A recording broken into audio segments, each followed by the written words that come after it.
আসসালামু আলাইকুম। আমার বলার কোনো ভাষা নেই, কিভাবে শুরু করব সেটা বুঝতে পারছি না। আমার মতো সারা দেশের লোক আজকে হতবাক। এরকম একটা কাণ্ড করতে পারে আমরা কেউ কল্পনা করিনি, কারো ধারণার মধ্যে ছিল না। কিন্তু এই অবিশ্বাস্য জিনিস আমাদেরকে হঠাৎ করে গ্রহণ করতে হয়েছে। মাইলস্টোন স্কুল এন্ড কলেজের যে দুর্ঘটনা, প্রশিক্ষণ বিমান বিধ্বস্ত হয়ে এই কচি শিশুদের উপরে ঝাঁপিয়ে পড়ল, আগুনে পুড়ে মরল। মা বাপদের আমরা কি জবাব দেব? কি বলবো তাদেরকে?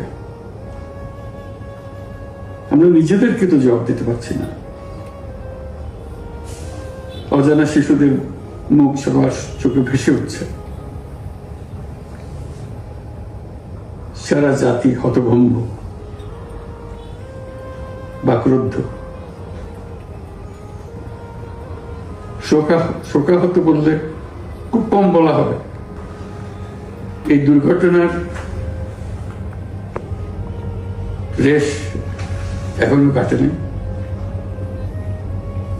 এখনো লাশ আসছে হাসপাতালে, এখনো হাসপাতালে মারা যাচ্ছে। মা বাবা এখনো খোঁজ নিচ্ছে আমার সন্তান কোথায়, তাকে আর কোনোদিন চেনা যাবে কিনা। যাদের লাশ দেখছি তার মধ্যে আমার সন্তান আছে কিনা পৃথক করার তো কোনো উপায় নেই। এরা আমাদের সবারই সন্তান, হঠাৎ করে চিরদিনের জন্য চলে গেল। আমরা অবশ্যই তদন্ত করব, তদন্ত তো তারা ফিরে আসবে না। আমরা চিকিৎসার ব্যবস্থা করছি, সবাই ঝাঁপিয়ে পড়েছে, সকল হাসপাতাল, সকল মানুষ ছুটে আসছে।